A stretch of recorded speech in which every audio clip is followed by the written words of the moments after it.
been sold the idea that financial independence is all about some number on your account statement, or even worse, that you don't qualify because of where you started out. That's just not true. It's not about some well-kept secret of the wealthy. It's about finding the right information and knowing how to apply it. On the Get Ready for the Future show, we're answering your questions so you can start making real financial change today. The journey to true financial independence begins right here, and it starts with you.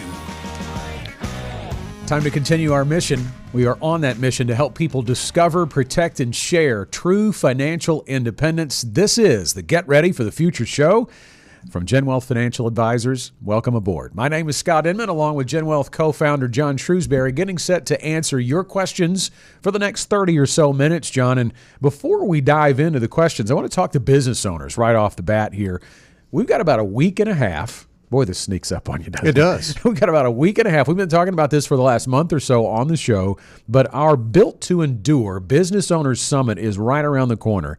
And depending on when you're watching or listening to our show, it's just a few days away. Saturday, October 4th at the Delta Hotel in Little Rock. Now, let's tell you a little bit about what's going to happen at this. If you are a business owner, and I think particularly a small business owner might really get a lot out of this as well. If you're still trying to grow that business, trying to figure out how to exit that business someday and have an exit strategy where you can retire, maybe looking for the best ways to provide benefits for your employees, or maybe you just need some motivation and some key nuggets on how to motivate your team. This is the event for you because we've got a great lineup of speakers. Well, we do. And Houston Nutt is going to come. And a lot of people have asked, well, what does Houston know about business? Well, Houston ran a business called the University of Arkansas football team. Yep. Whether you realize it or not, that is a big business. And he worked with people. He worked with very volatile people. You know, athletes are all got a lot of egos and things of that nature. And he was able to manage through ups and downs and trials and tribulations and real tragedy that beset the football program when Brandon Burlsworth passed away. It had to be a devastating effect on the football team. So understanding some of those techniques that Coach used in getting the football team through those times and some of the psychology that he employs in getting people, the best out of people, I think that's the biggest nugget out of that. And then, Scott, the other thing is myself and Janet Walker are going to both be doing separate presentations. It's almost unbelievable to know that we've been 40 years of collective experience in just running GenWealth. And we were both in business before GenWealth was formed. So we've got a lot of bumps and bruises that we can share with people and help them to understand some things that we've learned along the way, some things that we've done right, some things that we've done wrong, and give you real world experience about what's going on as far as business and running a small business is concerned. And then Kaylee Marsh is going to be a great benefit to a lot of business owners, because if you are just literally trying to figure out this whole employee benefit thing, Kaylee is an expert in employee benefits. She has over 400 clients in the Central Arkansas area, works with Gallagher and Company, and she's going to be a great opportunity for us to learn about employee benefits and how you navigate the nuances of those things, all in a matter of a Saturday morning. It is on the off week when the Razorbacks are not playing. Important. And that is important, and because they need all the help they can get these days. And so we're going to do our best to try to bring as good of information as we possibly can. It is all happening at the Delta Hotel. And if you don't know where that is, it used to be called the Crown Plaza. It is right at the intersection of 430 and 630 here in West Little Rock, right down the street from our offices. And you can go to getreadyforthefuture.com/endure, ENDURE, and register there 9 a.m. to noon, Saturday, October 4th at the Delta Hotel in Little Rock. You know, John, we mention all the time that our mission is to help people discover, protect, and share true financial independence. And it occurs to me that that Business Owners Summit is an opportunity to do that from a compounding effect. Not only the business owners and helping them arrive at financial independence either now or at some date in the future, but even helping their employees toward their financial independence as well. I look at small business as being really engines of financial independence, because that is where a lot of wealth can be built, both by the owner of the business and maybe some of the employees that are been there working for a long time.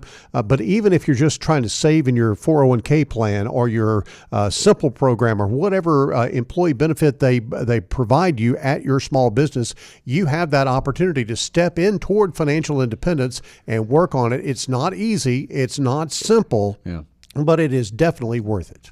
Saturday, October 4th, Delta Hotel in Little Rock, the Built to Endure Business Owners Summit featuring former Razorback football head coach Houston Nutt. You can register at getreadyforthefuture.com/endure, E-N-D-U-R-E. I'm glad you spelled that, because it's not, when you're listening to that, you hear endure. Is that I or is that E? So there you go, E-N-D-U-R-E. Hope you'll join us on that Saturday. Looking forward to seeing everyone. And by the way, at last check, there were less than 20 seats still available there, so seating is limited. So if you're thinking about it, if you're on the fence, I'd go ahead and make that call if you want to be there, because you could be on the outside looking in if you wait too long. All right, first question on today's show is from Annie in Little Rock. I'm 60 and have both a traditional IRA and a Roth IRA. When the time comes, how do I know which one to withdraw from first? And some additional info there. She has a Roth balance, she says, of $400,000. Congratulations on that. That's a large Roth balance. And a traditional balance of $600,000. And she says the $400,000 in the Roth is in a balanced fund, and the $600,000 is in a growth fund. So we've got about $1 million in two buckets, tax-free and taxable. Now, could the order you withdraw from here make or break your retirement strategy? Let's check into that. So obviously, there's an opportunity here to really deal with the tax situation, and we're going to address that. But I think first and foremost, John, before we really dive into how and when from a taxable standpoint, we need to understand what her income needs and desires are. Absolutely. And there is an order of operation, as I will call it, in the GenWealth Ready to Retire process. You're going to want to know, number one, what that income needs to look like. Obviously, you've got required income, the money that you need to pay your basic living expenses. That money needs to be set up into some type of guaranteed income product to fill the gap between your Social Security and, if you have a pension, the pension income, and what that need is. So let's just run some numbers real quickly. If you are, let's say, in a situation where you need $6,000 a month in monthly income to pay your basic living expenses, say you got $4,000 of Social Security, and maybe you've even been lucky enough to have $1,000 in pension income coming in.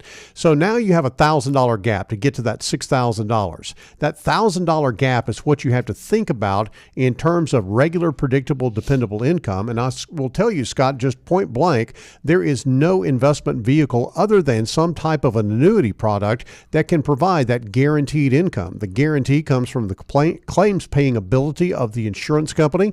And what you're really doing there is you're really transferring the risk. Yep. You're transferring the risk from you, the individual, and the markets to the insurance company, because what the insurance company is giving you in that situation is a guarantee that they're going to provide that set amount of income for the rest of your life. It is pension-like income in that respect.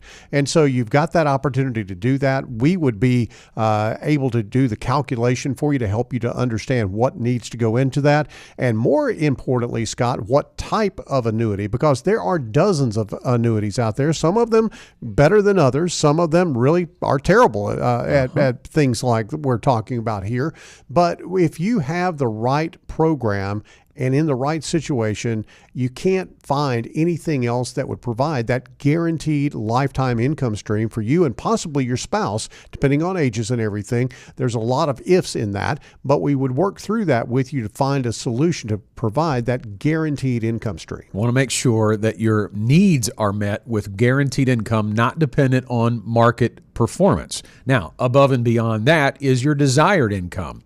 And rather than focus on the tax status of those accounts from the first perspective, you want to make sure you are diversified in a way that the money you're receiving now in retirement is in a conservative bucket from an investment perspective, so that that money is not guaranteed, but at least not likely to go down in the event of a market downturn because it is not invested in the market. And then each step you take out in time, you can take on a little more risk, because we say here all the time, John, time heals most all wounds in the market. So you want your growth bucket to be positioned for long-term growth and not meant to be touched from an income perspective until 10 to 15 years down the road. You could also use other asset classes. Lots of people think about it only in terms of stocks and bonds, but there are lots of other asset classes out there like real estate, private equity. That can be a position for a more moderate bucket that is meant to be tapped in, let's say, 10 years from retirement. So going through the ready to retire process,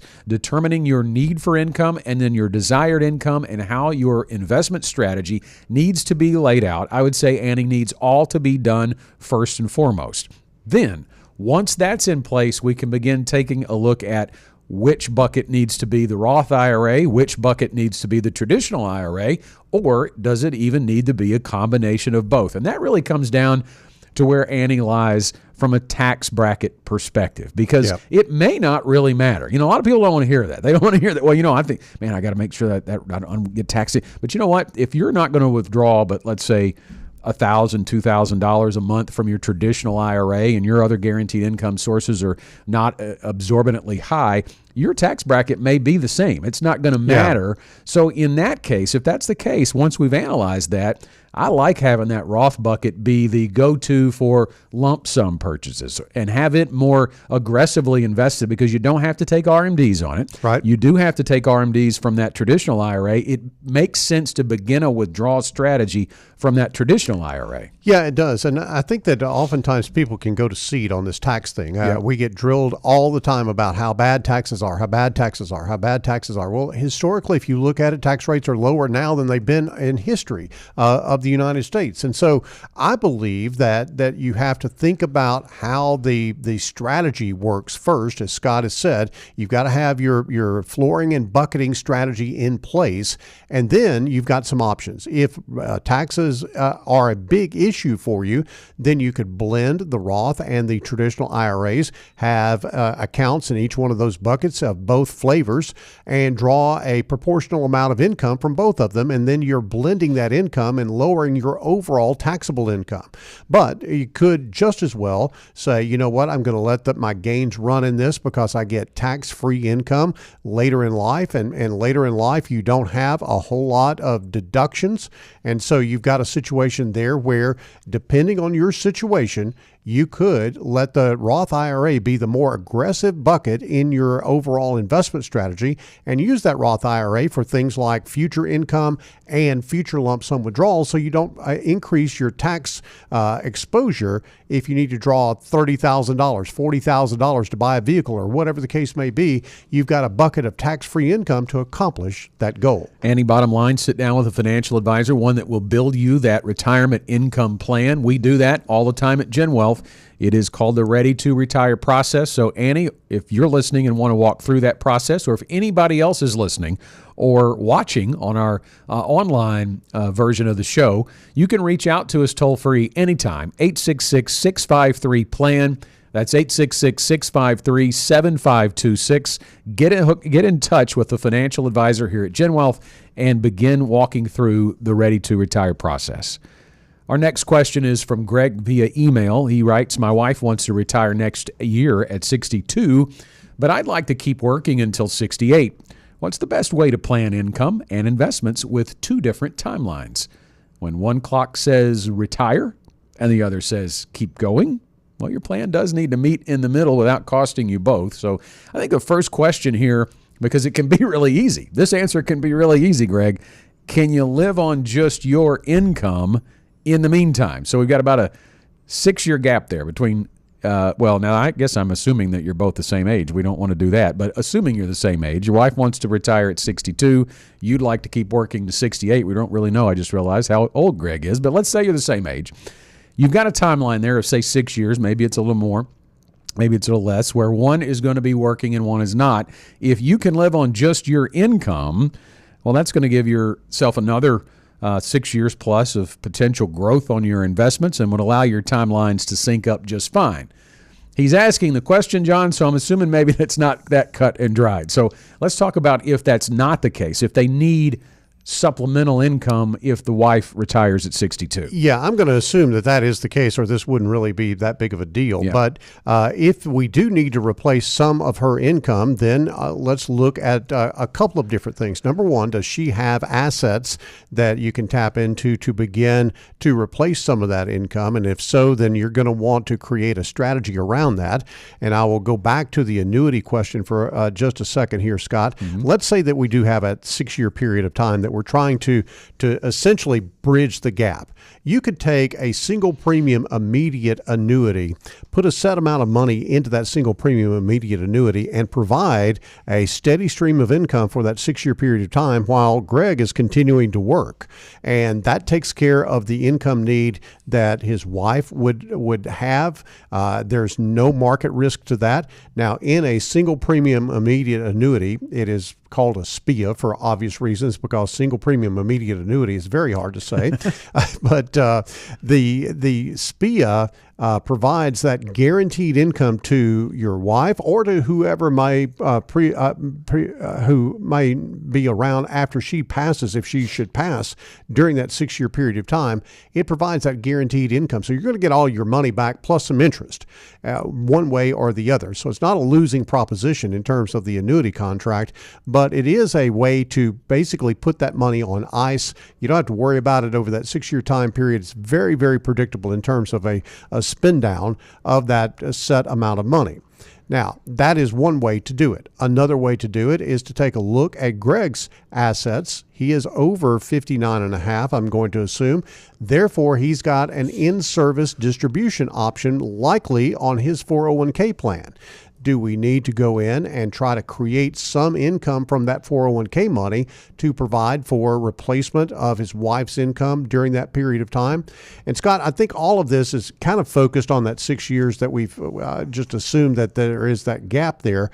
But all of this has to be looked at in context of their overall retirement income plan. Yeah. And I think the first overarching question is, can they allow her to retire before he does? Yes, we're going to require some planning. Before we get to that, we want to throw in the annuity disclosure. Annuities are insurance contracts that may carry fees, charges, and restrictions. You should consider the contract carefully before purchasing. Guarantees are based on the claims-paying ability of the issuing insurance company, which you pretty much said in the last question, but, we want to make sure we're compliant in there. There you go. Hey, I think back to the planning here, the thing that comes to my mind, too, is, Greg, does your wife have a retirement plan, a retirement account of her own that will no longer be contributed to if she's contributing now? Because that's kind of a pain point for me there. If she backs away and doesn't contribute for the next few years until you retire, are you going to need to pick up the slack? Are you going to need to increase your retirement contributions? Or are you guys already on track to be financially independent with just what you are contributing, or maybe even be able to back off some? You need to know the answer to those questions. Yeah, Scott, I think that there is a possibility that you can't get there from here is an answer for them. Yes. But again, until we run the numbers, and this is why you want to sit down with a financial advisor, because they're going to look at this from several different aspects.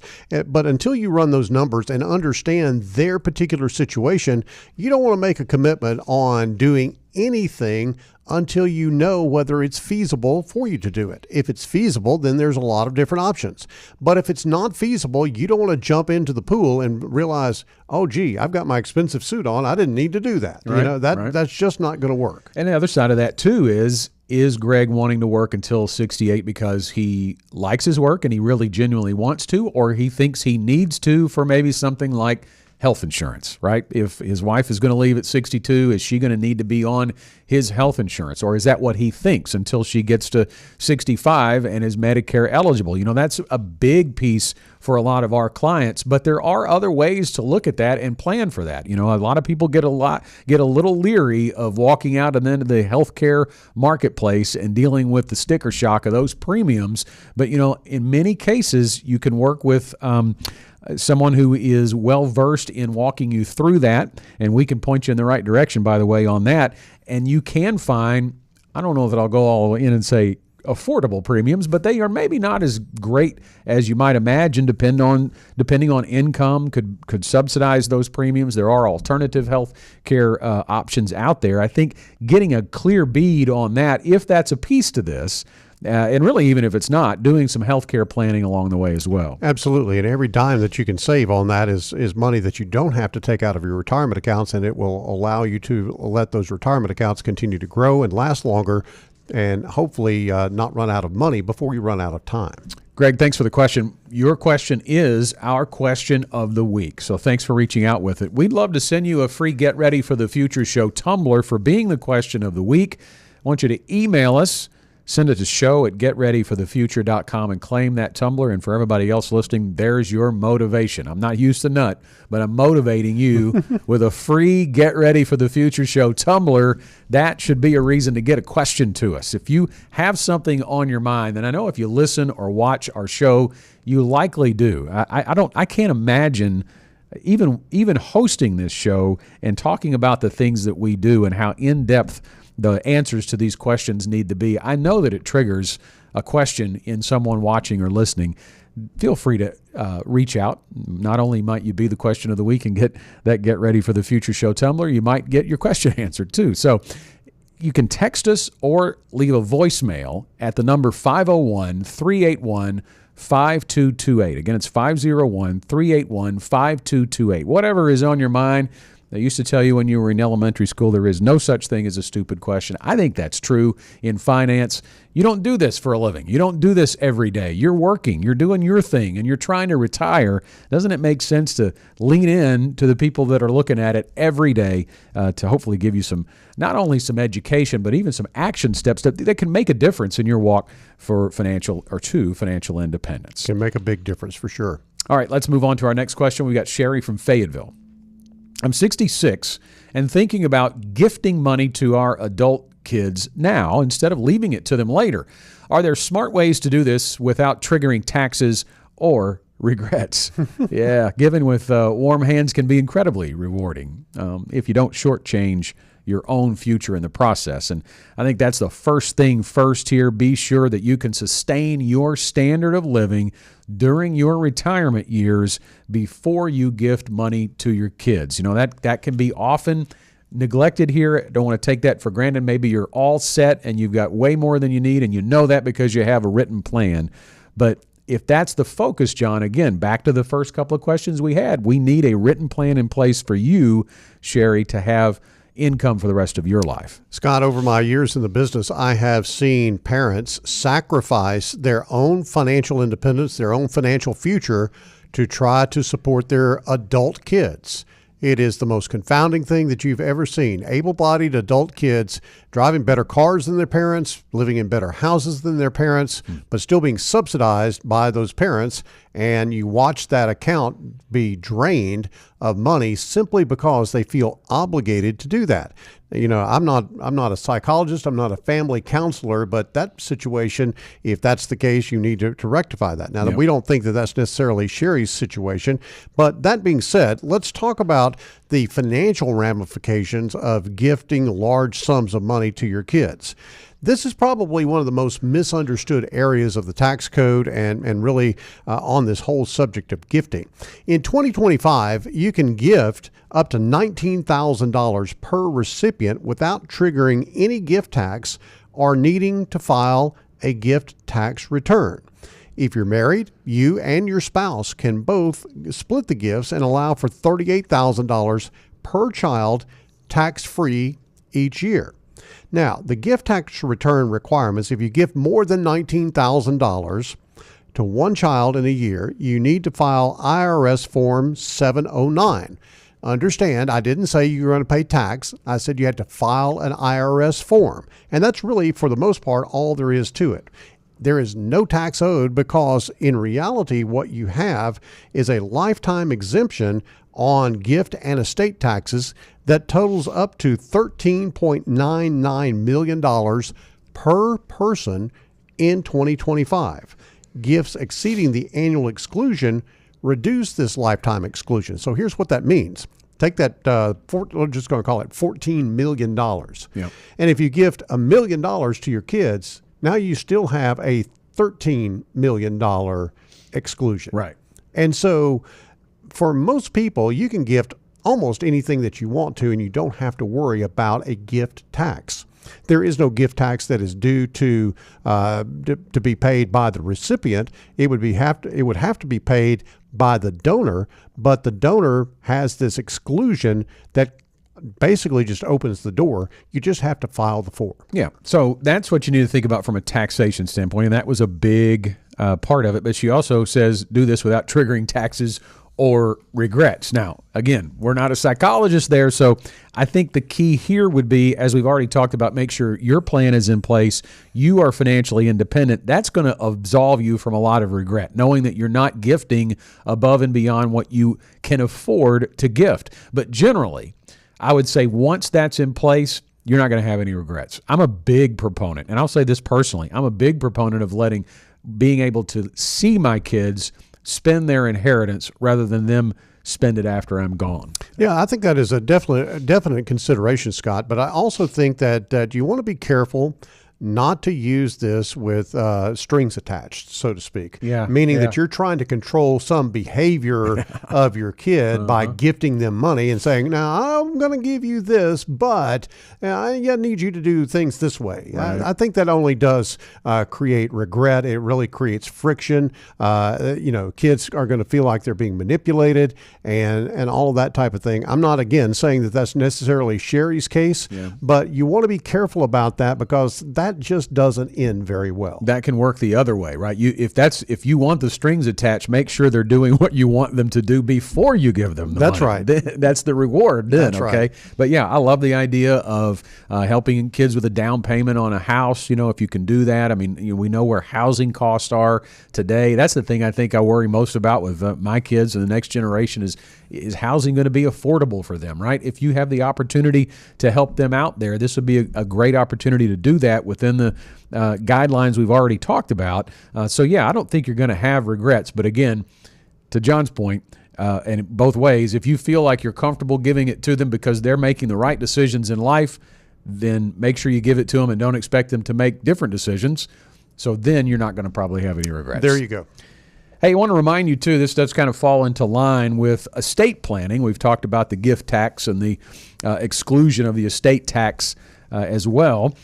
We do offer estate planning services now. We've got an in-house estate planning specialist. So that's part of what we offer as part of the Ready to Retire process now at GenWealth. Not only are we going to talk about an investment strategy, income planning, we're also going to be able to address your estate planning needs. If you would like to reach out today and book your consultation, just call toll-free 866-653-PLAN, 866-653-7526. Time for one more question on today's show. It's from Cooper in Bryant. We're both 55 and feel like we've done a decent job saving, about $600,000 so far, but we've never had an actual plan. How do we know if we're even on track? Yeah, savings balance is not a strategy. If you're just guessing, you could be miles off course. Let's talk about the power of a real plan. And this is so common, Cooper, so don't feel like you're alone in the wilderness on this. This is probably one of the most common places people are, especially as you get to this age. You couldn't have picked a better age there for this to be addressed, Cooper. 55, assuming an average retirement age of 65, you are now entering the retirement red zone. And that's when people start to think about these things a little differently, right? Up until this time, you've been thinking about grow, grow, grow. And that's been the right strategy. And you've grown a nice little nest egg, $600,000. But, John, that is a number on a page. It is a balance on that savings account, on that retirement account. And it doesn't really mean anything until you start to apply your unique circumstances. Yeah, Scott, I'm going to really caution in this type of situation. It's really easy to try to find some simple method to calculate something and go, well, that's it. That's what it is. Not necessarily so. Simple methods will give you generalized answers, which, as critical as this question is, then that's just not going to do you any good whatsoever. You need a detailed plan for tracking your progress and to guide your future decisions, because as you get closer, think about as a pilot. If you're a pilot and you're flying an airplane and you're at 30,000 feet, you can make a lot of mistakes at 30,000 feet, still be okay. But as you get closer to the ground, when you start to bring that plane in for a landing, then it becomes more and more and more critical, the little things that happen along the way. You could hit some turbulence at 30,000 feet and still be at 15,000 feet before it's over with. But then if you're, hit turbulence at 500 feet, then you've got a problem because that plane could be crashing on you. So you don't want to do that. A good financial plan is going to keep you from doing that. A good financial plan is going to do several things for you.